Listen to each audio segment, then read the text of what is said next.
Morjesta. Mä oon Niko, tässä on Eero Sensofitiltä. No, kerro Eero, kuka sä oot? Eli morjesta, mä oon Eero Sointu. Mä oon koulutettu hieroja ja sensomotorinen valmentaja. Mä oon nyt tehnyt näitä hommia semmoisen 12 vuotta. Ja erikoistunut liikuntavaivojen hoitoon ja tämmöiseen niin sanottuun hermolihashierontaan, missä nimenomaan koitetaan niitä vaivoja kuntouttaa ja nimenomaan vähän käytetään tuossa erilaisia hierontaotteita ja sitten ehdottomasti ykkösasiana on nimenomaan se liikunta ja kuntoutus, että mitä sille kropalle pitäisi tehdä, että se tulisi kuntoon.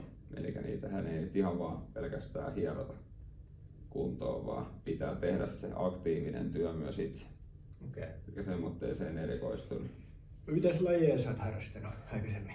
No mä edelleen pelaan jalkapalloa, mutta vähän niin kuin harrastetasolla nelosdivisioonassa, mutta sitä mä oon pelannut nuoruudessa aika tosissaankin ja se vähän niin kuin erilaisiin vammoihin, nimenomaan jalkavammoihin päättyi, niin se on se yksi syy tai itse asiassa isoin syy, minkä takia mä oon tälle alalle eksynyt, että jouduin silloin nuorempana aika paljon käymään fysioterapiassa ja erilaisissa kuntoutuksissa ja sitten lopulta ihan kirurgillakin pari kertaa, että jalkaa on leikelty ja mulla oli tosi paljon just jalkojen kanssa, nimenomaan akillesjänteiden ja polvien ja jonkin verran selänkin kanssa niin kuin ongelmia, niin mulla niin kuin silloin 14-15-vuotiaana syttyi semmoinen innostus, että mä haluaisin tietää näistä enemmän. Että intoa mulla oli hirveästi ja mä kyllä reenasin paljon, mutta tällä enää jälkikäteen pystyy ymmärtämään, että siinä oli aika paljon semmoisia virheitä ja erheitä, mitä tuli tehtyä.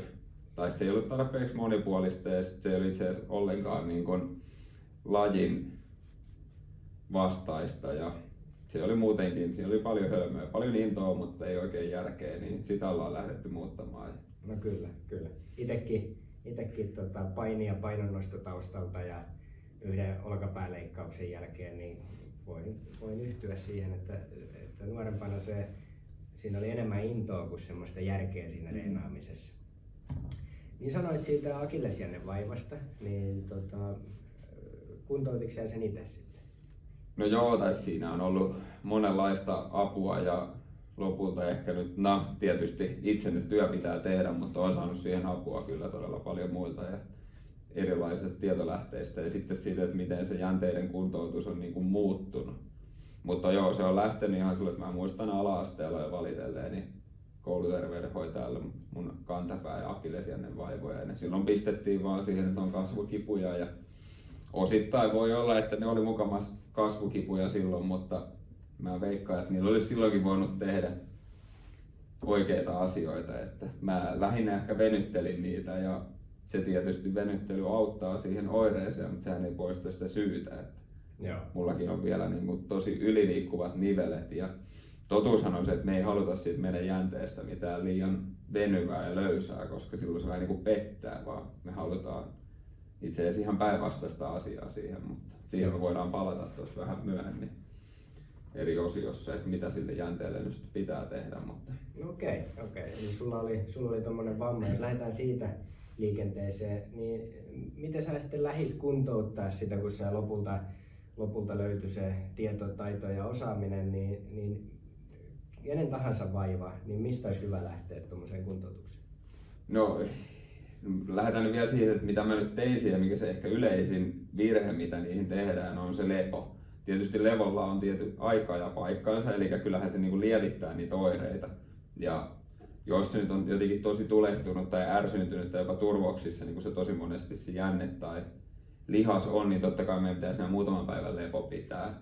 Mutta periaatteessa siihen pitäisi niin kuin hyvin nopeasti lähteä tekemään sitä rasitetta, että jänteen nestekierto ja ne kollageeninesteet ja jänteet, mitkä siellä on, niin ne tarvii sitä puristavaa liikettä. Eli meidän pitää nimenomaan siitä jänteestä saada tarpeeksi jäykkää, että se kestää sen isku. Varsinkin niin kuin jaloissa, niiden pääasiallinen tehtävä on hidastaa meidän liikeenergiaa, kun me tullaan ja tulee paljon iskuja, niin se jänteen pitää olla vahva ja tiukka. Et lihas ehkä voi olla sitten, totta kai kun sitä jännitetään, sekin pitää olla vahva, mutta se voi olla vähän semmoinen rennon letkeikin sitten niin kuin palautuessa. Silloin siellä liikkuu ne nesteet hyvin, mutta jänne nimenomaan vaatii sen puristava. Et ehkä semmoinen paras oivallus, mitä mä siihen keksin oli, tai on kuullut tämän yhdeltä jenkki-asiantuntijalta, on sitä, että jännettä voidaan ajatella nestekierrollisesti niin kuin pesusienenä. Eli se pesusieni kerää sitä nestettä, kun sitä käytetään varsinkin nimenomaan puristetaan sitä kasaan. Eli se pesusieni puristetaan, jolloin sieltä lähtee ne nesteet pihalle ja uudet nesteet tulee. Ja sitä kun tehdään suht aktiivisesti tarpeeksi, niin silloin se nestekierto pysyy siellä ja se ei niin sanotusti kuivu. Tai no ehkä se kuivuminenkin on vähän semmoinen vääränlainen sana, siellä tietyt kohdat jo kuivuu, mutta ehkä eniten akillesjännevaivoissa tapahtuu sitä, että ne turpoo. Eli kun se ei saa sitä puristavaa liikettä, niin se jänne kerää sen nesteen sinne ja se rupeaa niin kuin turpoamaan. Niin just tämän turpoamisen kannalta, jos mietitään, että se puristus saadaan se neste pihalle ja uusi tilalle, niin meidän pitää sen takia nimenomaan jännittää ja puristaa sitä jännettä. Ja tämän kun mä hoksasin ja kuulin ja rupesin tekemään, niin no, mulla oli ollut niitä tietysti monta vuotta niitä vaivoja, niin ei se nyt, en mä nyt muista, että sehän viikoissa olisi tullut, mutta kyllä se aika nopeasti sitten loppujen lopuksi rupesi helpottaa. Ja mua vähän niin kuin ärsyttikin siinä, kun mä olin silloin varmaan joku 29-30-vuotias, 5-6 vuotta sitten, niin vähän ärsyttikin se, että näinkö helpolla tämä sitten, että olisikohan tämä saatu aikaisemminkin jo valmiin. Todennäköisesti olisi silloin nuorempana, kun olisi vaan tiennyt, mutta kun ei tiennyt, niin kyllä. Ei voi mitään. Mutta en mä tykkää kyllä jossitellakaan. Että olen erittäin tyytyväinen, että nyt ne on kunnossa ja pystyy tekemään. Että niin kyllä, kun ei siinä ole varsinaisesti mitään, että se olisi liian myöhäistä tai jotain muuta. Mites tämmöinen, että nykyään kuulee paljon, että sanotaan, että jos on joku paikka kipeä, oli se sitten polvi tai akilles, niin herkästi sanotaan, että lepo auttaa. Niin mites tämmöinen liikkumattomuus, niin onko se hyvä tämmöisille?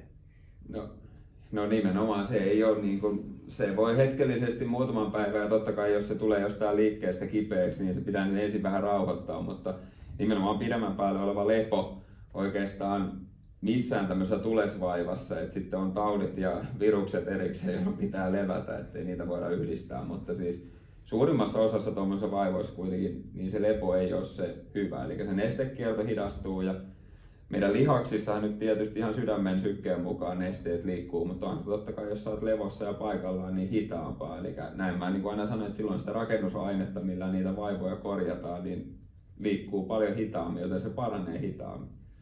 Se, minkä takia sitä lepoa edelleen suositellaan ja minkä takia moni tutkimus ehkä edelleen puhuu osittain sen puolesta, se johtuu käytännössä vaan siitä, että jos sä oot levossa, se jänne kautta lihas tai mikä se vaiva on, niin sen kuormitus tietysti laskee, jolloin todennäköisesti ne oireet ja kivut laskee, jolloin silloin näennäisesti tulee semmoinen olo, että hei, tämähän paranee.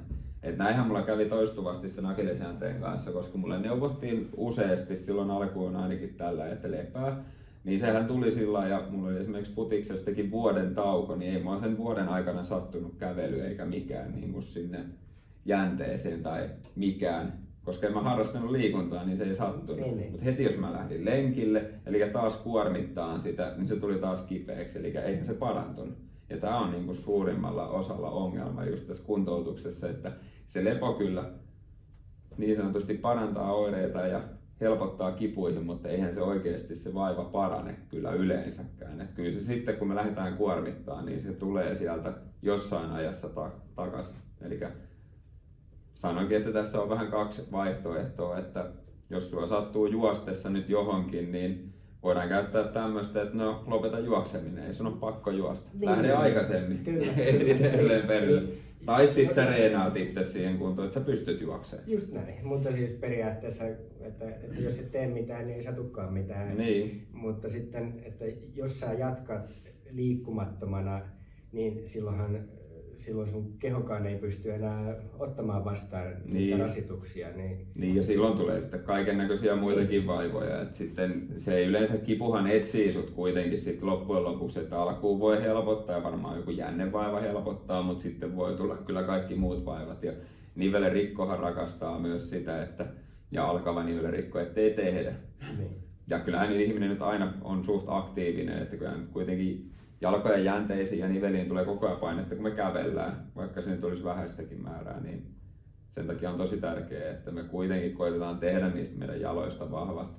Kyllä. Vaikka ei nyt haluaisikaan enää juosta tai ei haluaisikaan, mutta siihen just niin kuin perusvoimavaroihin tarvitaan kyllä ihan, että olisi ihan vahva. arkeen, ei välttämättä mihinkään urheiluun, vaan se, että pystyy vaan ylipäätään tekemään. Juurikin näin. No, mitäs tämmönen, että jos on salilla käyvä ihminen ja sitten kokee silti, että on tämmöisiä heikkoisalueita, niin onko se niin kuin mahdollista? Voinko mä olla heikko, vaikka mä treenaan, vaikka mä tekisin kyykkyä, niin osaako se siihen sanoa? Juu, totta kai. No, sehän tietysti tämmöinen klassinen vastaus, että sehän nyt riippuu paljoltikin asioista, että mitä siellä salilla tekee ja kuinka usein. Ja välttämättä nyt ei tarvitse mitenkään kauhean usein käydä salilla tai mitenkään ihan hirveän määrää, että täytyy jokaisen tietysti vähän miettiä niitä, mitä tavoitteita on ja kuinka paljon haluaa reenata ja kuinka paljon siihen on aikaa, että sekin on tietysti se iso juttu. Mutta mä käytän tässä näin niin kuin treenaamiseen ja siihen vahvuuteen nyt alkuun semmoista hyvää tutkimusta, että ihan perus voimantuotossa niin kuin aloittelijalle, niin se saa paljon enemmän tulosta aikaan, kun se reenaa 6 kertaa 10 minuuttia viikossa, eli 6 päivänä 10 minuuttia päivässä, kun sitten että se reenaisi kerran tunnin reenin viikossa. Ja toi 10 minuuttia nyt on todennäköisesti kuitenkin kaikilla aika mahdollista niin kuin ajallisesti saada. Tai sitä voi edelleen nyt vähän niin kuin vaikka 3 kertaa 20 minuuttia, on varmasti vielä parempi, että siinä on se tiheys. Ja sitten tietysti, että mitä siellä tekee, että jos on liian yksipuoleista, niin voi olla, että edelleen on niitä heikkouksia siellä, että mä sanon just tuosta voimatasoista, niin käytän tämmöistä talovertausta, että se maksimivoima tai meidän voimatasot on niin kuin se meidän talon perustuksen niin kuin sokkeli, eli se pitää mennä koko sen talon alta ja tukea joka puolelta. Et se on tosi tärkeää, että se nimenomaan tukee joka puolelta, että meille voi tulla tosi paljon ongelmia just siinä, että meidän yläkroppa tai vaikka etureidet versus takareidet sun muuta, että niissä on niin kuin liian isoa puolieroa, niin sekin on niin kuin huono, että periaatteessa me voidaan just kyykätä tosi paljon. No kyykyssä esimerkiksi tietysti, jos meillä on tosi paljon rautaa ja me ei tarpeeksi näytä meidän selkää, niin siinä voi tulla tosi helposti selkävaivoja, että joku osa siitä kropasta ei kestä sitä. Eli se tulee kuitenkin siitä balanssista. Kyllä. Että ei ihan täysin pysty katsoa niitä tuloksia. Eli täytyisi vaikka olisikin oma laji tai vaikka pyöräily tai joku tämmöinen, niin täytyisi ottaa huomioon se, että siinä on kuitenkin itsensä toistava liike, jossa ei välttämättä vahvistu jalasta tai nilkastakaan kaikki paikat, lonkasta tai mistä tahansa, niin täytyisi sitten ottaa siihen semmoisia apuliikkeitä vähintäänkin, että jos haluaisi semmoisen toimivan kokonaisuuden. Joo, siellä pitää olla just se balanssi hyvä, että sitten sinne tulee just se lähentäjä ja ulonnus, mitä ei välttämättä niin paljon esimerkiksi pyöräilyssä tule, ja sitten varsinkin se yläkroppa, että siellä pitää olla sitten selässäkin kestävyyttä ja voimaa, että se kestää sitä pyöräilyä. Että se on niinku se tosi tärkeä. Tuosta itse asiassa hyvä esimerkki tuohon balanssiin liittyen on se takareisiliike Nordic Hamstring kurssi, eli missä tehdään niitä takareisipitoja ja nojataan eteenpäin. Ja erittäin haastava ja voimakas liike. Ja sitä ruvettiin tekemään, en nyt muista missä maassa, mutta jenkki valmentaja tästä puhui, että he huomasi hyvin nopeasti siitä sitten haittapuolen, mutta siis hyvä puoli oli se, että ne teki niitä takareisivaivoihin, koska heillä oli paljon siellä NFL:ssä takareisivaivaisia pelaajia, niin että nyt vahvistetaan ne takareidet, niin ne rupesi vahvistamaan ja rupesi tekemään sitä. Ja takareidet rupesi olemaan todella voimakkaat, mutta ongelmana tuli se, että sitten niillä rupesi repeen eturistiside polvesta, joka on täällä näin, ja sen kuntoutushan vie sitten yli vuoden, niin ne olikin loppujen lopuksi sitä mieltä, että ehkä meidän kannattaakin vaan ottaa se takareisi-ongelma. Tai ei ainakaan lähdetä niin noin voimakkaasti sitä muutosta tekemään. Et siinä voi olla just se ongelma, että jos me yhtäkkiä kasvatetaan jonkun lihaksen tai vaikka nyt jänteen niin vetolujuus ihan hirveeseen, niin meidän vastakkaisella puolella olevat lihakset ei välttämättä pysty vastaan siihen. Niin, että palataan siihen balanssiin. Nimenomaan, eli ei voi olla liian... mennä toista ääripäästä toiseen ääripäähän, vaan siinä täytyy olla se... Niin, no yksinkertaisuudessahan tämä on taas autovertaus sun muuta, että ne kaikki auton osat, kaikki kehon osat pitää kestää se kuorma, varsinkin tuolla, jos me mennään niin kuin juostaan kovaa ja sulla onkin yhtäkkiä jossain takaketjussa ihan hirvittävä voimantuotto, niin totta kai sun etuosan lihakset ja jänteet ja luut täytyy kestää se Eikö siinä voi olla vielä semmoinenkin, että ei pelkästään, että on niin kuin liian vahva takareisi ja sitten tämmöinen lihas epäbalanssi, mutta sitten voi olla sekin, että eikös jänne kehity vielä hitaammin kuin lihas, että jos sä saatkin voimaa lihakseen paljon nopeammin kuin jänteeseen, voiko siinä tulla? No toi on itse asiassa hauska tommosenkin, mä oon kuullut kyllä, että jänne kehittyy hitaammin voimassa. Se ei ehkä välttämättä pidä ihan paikkaansa sitten loppujen lopuksi. Että ehkä se uusin on se, että ne kyllä niin kuin kehittyy jossain määrin, jossain joku tutkimus oli just, että ne voi jopa kehittyä nopeammin, mutta tässä tulee just, että miten niitä reenataan. Eli jänne nimenomaan rakastaa sitä puristavaa pitovoimaa, eli eri asennoissa, niin pitäisi pystyä vähän eri asennoissa niin kuin pitämään sitä jännettä paikallaan, joko isolla kuormalla, eli tehdään just niin kuin lisäkuormalla pitoja, ne nyt ei tietysti ihan aloittelijoiden liikkeitä, tai sitten pitkää pitoa kehonpainolla tai vähän kevennettyä kehonpainolla, niin pidetään sitä kuormaa, että jänne nimenomaan rakastaa sitä, koska se jännehän on siis meidän lihaksen kiinnityskohta sinne luuhun, eli on vähän niin kuin luun ja lihaksen välimaastossa olevaa kudosta, niin se niin kuin sitoo sen sinne kiinni. Eli se on se reenitapa. Niin, eli se on sitten reenitavasta kiinni enemmänkin. Ja just sillä, että hallitaan, tässä tulee myös lajinomaisuus, että jos meillä on jotain tiettyjä urheilulajeja, tulee paljon suunnanmuutoksia, niin meidän pitäisi nimenomaan saada se vahvaksi niin kuin monessa eri asennossa, että ei riitä ihan perus niin kuin kyykky, että tehdään tietysti. Kyykyssä muutenkin niin kuin se ongelma on just niin kuin moniin lajeihin, että sehän ei ole kovin niin kuin lajinomainen moniin lajiin, eli siinähän monesti keskitytään, polvet ja nilkat menee samaan suuntaan, joka on kyykyssä tietysti ihan ok, mutta ei me voida perustaa meidän se on kauhean toiminnallista. No ei, se on sitten kun futiksessa sun muissa, niin polvet ja nilkathan on ihan eri linjoilla, eli meidän pitää ottaa sekin huomioon reenaamisessa, että se on hallinnassa sitten se liike, että sä hallitset ne sun lajinomaiset liikkeet ja niissä on vielä voimaa. Niin se on tosi tärkeä, niin jänteissä kuin lihaksissakin. Niin. Mitäs sitten, jos puhutaan vähän liikkuvuudesta ja venyttelystä, niin jos on esimerkiksi minä, niin monesti ongelma on siinä, että tuntuu, että venyttelee, mutta sillä ei saa niin kuin tulosta. Mistä se tämmöinen? No siinäkin on taas useampia juttuja. Ehkä me nyt ensimmäisenä voidaan katsoa se liikkuvuuden ja venyttelyn ero. Liikkuvuuden ja venyttelyn erohan on se, että venyvyys on osa liikkuvuutta. Eli liikkuvuus on semmoista aktiivista, että sä pystyt menemään tiettyjä, esimerkiksi niin kuin syväkyykkyyn tai erilaisiin asentoihin, että sä pystyt itse niin kuin menemään sinne ja tulemaan pois sieltä. Eli se on liikkuvuutta. Eli meillä on semmoinen riittävän hyvä liikkuvuus siellä. Ja joka puolella ja varsinkin sitten taas lajiin riippuen, niin se pitää se liikkuvuus olla semmoista, mitä sä niin kuin lajissa haluat vaatia. Että on paljon tämmöisiä, että miksen mä pysty tempaamaan tonne käsiä pystyyn ja ei saa niin kuin käsiä ylipäätään sinne pystyyn, niin ehkä meidän pitää ensin parantaa se. Että liikkuvuus pitää olla hyvä ja sekin on kuntoutuksessa tosi tärkeää, että meillä olisi niin kuin normaalit liikkuvuudet niin kuin mahdollisimman nopeasti. Niitä kohtihan me lähdetään kuntoutuksessa hyvin usein. Ja venyvyys on nimenomaan osa sitä liikkuvuutta ja varsinkin silloin, jos on sitä aliliikkuvuutta, koska voi olla yliliikkuvuutta ja aliliikkuvuutta, kumpikaan ei välttämättä ole niin kuin optimaalinen tila. Molemmat tietysti kun ne hallitaan, niin ei ole mitään vääriäkään, mutta venyvyydellä pystytään auttamaan näitä just, jotka aliliikkuu, eli ne on ihan niin sanotusti klassisesti tupossa, ettei niin kuin pääse sinne kyykkyyn sun muuta, niin ne varsinkin voi käyttää pitkiä, passiivisia, rauhallisia venytyksiä siinä reenaamisen mukana. Eli se on vähän tilanteesta Joo, jos sä oot jo tosi liikkuva, niin sun kannattaisi keskittyä tekemään voimaa ja hallintaan totta kai. Näin, ja, just ja liikkuvuusreenissä sä pystyt tekemään näitä samalla. Joo. Et liikkuvuus on nimenomaan sitä, että siinähän pystyy saamaan sitä venyvyyttä sun muuta. Ja nimenomaan aliliikkuvilla, ja venytyshän on siis sillä lailla tutkittu, että venyttelystä on siis kyllä hyötyä niistä pitkistä rauhallisista, että jos yhdistetään voimaharjoitteluun, mutta se, että sä vaan venytät, ja sitten tosi moni venyttää vielä, niin kuin, joka on yliliikkuva, niin se voi taas hetkellisesti helpottaa johonkin oireeseen, mutta ei se niin kuin sitä poista, koska Kyllä. Se ei tee niin kuin sitä, mitä se lihas tarvii.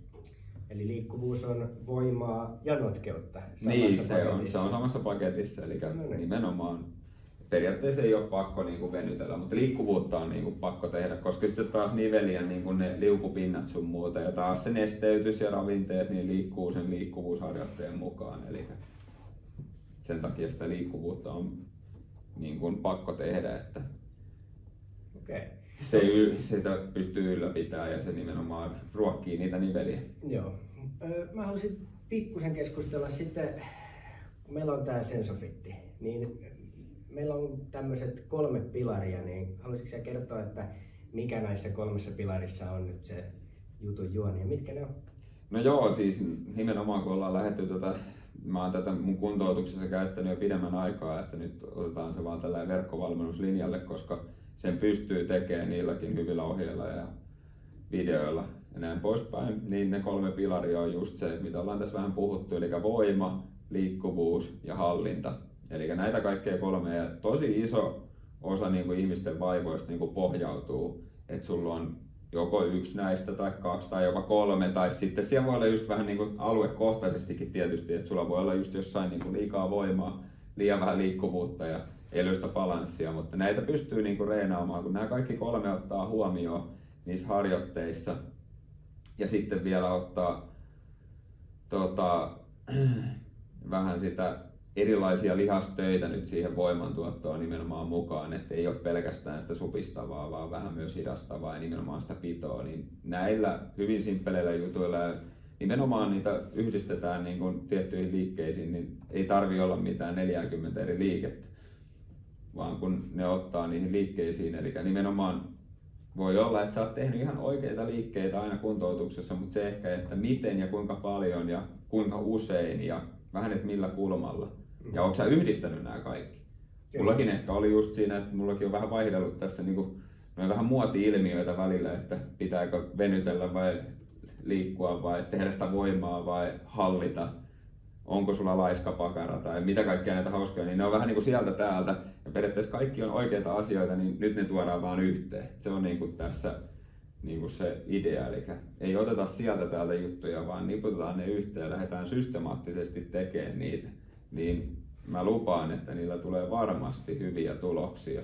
Eli siinä olisi semmoinen niin kuin järkevä paketti ja halusin sanoa siitä, että on ihmisiä, jotka just on näiden samojen asioiden kanssa niin kuin painii, että on joku vaiva, ei oikein tiedä mistä lähtee liikkeelle. Se vaikuttaa just siihen, että kun sulla ei ole sitä tietoa, niin se menee se motivaatiokin tehdä samalla. Että meiltä olisi nyt tulossa sitten tämmöinen ohjelma kuin Jalat kuntoon perustason kurssi, niin minkälaisille vaivoille tai minkälaisille ihmisille tämä nyt voisi olla hyvä? Tämä on just tällä klassisesti suunniteltu vähän niin kuin kaikille. Tässä niin kuin haetaan just sitä, kun mä puhun tuosta talon sokkelista, niin tämä on nyt just sitä sen sokkelin vahvistamista. Nimenomaan tietysti jalkojen osalta, että ehkä se koko talon sokkeli, niin sitten mennään myös yläkroppaankin. Mutta tämä on niin kuin nyt erikoistunut siihen jalkoihin, voimatasoja, hallinnan ja liikkuvuuden niin kuin parantamiseen. Että siinä tulee just tarkat ohjeet, ne mitkä niin kuin yleensä on, että me nähdään tuolta mistä tahansa sosiaalista mediasta sun muusta niin kuin hyviä liikkeitä sieltä täältä, tee vähän tätä, joskus ei edes kerrota kuinka kauan pitää tehdä tai kuinka usein tai edes miksi, niin tässä niin kuin nyt pyritään nekin epätietoisuudet niin kuin sitten sulkemaan pois, että tulee selkeät ohjeet, että tee näin ja näin kauan ja näin usein ja sitten siirryt seuraavaan liikkeeseen ja se etenee ja on sitä nousujohteista. Koska kuntoutuksessa monesti oli sitten omaa tai välillä jopa niin kuin sit ihan ammattilaisenkin kuntoutuksessa voi olla just se ongelma, että ei ole käyty just läpi sitä, että se pitää olla nousujohteista se, että jos sä haluat parantaa niin kuin sun suorituskykyä. Me ei voida 1-2 hyvällä liikkeellä, niin kun, joskus se voi olla, että mä tein tätä liikettä olkapäähän tai tein kyykkyä, se auttoi mun vaivaan, mutta ei sekään välttämättä vielä paranna sitä, että meidän pitää niin kuin rakentaa semmoinen tukeva perusta sinne ja siitä sitten lähtee eteenpäin. Sitä on nousujohteista eikä yhden liikkeen kikkoja ja jippoja. Eli palataan taas siihen balanssiin ja siihen, että täytyy olla monta asiaa, täytyy olla kunnossa, että se kokonaisuus toimii. No mitäs jos mennään oikein, että jos on ihminen, jolla on ongelmia vaikka rappusia kävellessä ottaa polveen tai tai on nilkkavaivoja, tai aamulla kun herää sängystä, niin on niin kuin, jalkapohjaan sattuu, tai lonkat tuntuu muljuvaa. Onko nämä just niitä juttuja, mitkä on, mihin tämä tämmöinen ohjelma olisi niin kuin hyvä? No joo, nimenomaan tuommoisiin arkivaivoihin erityisesti, että kyllä niin kuin iso osa vaivoista pystyy kuntouttaa ihan jopa nivelirikkoakin. Tietysti nivelirikossa nyt on totta kai se, että jos se on niin kuin todella pahassa tilanteessa, niin ei, mutta ei se niin kuin haittaa tee vaikka, että ollaan monen nivelirikkoisenkin kanssa, varsinkin esivaiheessa, niin saatu tosi hyviä tuloksia, kun niitä on reenattu. Että se sitten jokainen lähtee omasta tasostaan. Mutta nuo edellä mainitut vaivat, niin nehän tosi paljon niin kuin liittyy just siihen kehon niin kuin kuivumiseen ja nestekierron uupumiseen. Varsinkin kun me nukutaan yöllä, niin silloinhan se meidän nestekierto on niin lihaksissa kuin varsinkin jänteissä ja kalvoissa niin kuin tosi minimaalista. Eli ne on niin kuin kuivat. Sen takia kun me noustaan ylös, ja tämähän alkaa yllättävän nuorena jo tämmöinen niin kuin aamu niin kuin arkuus niissä nivelissä.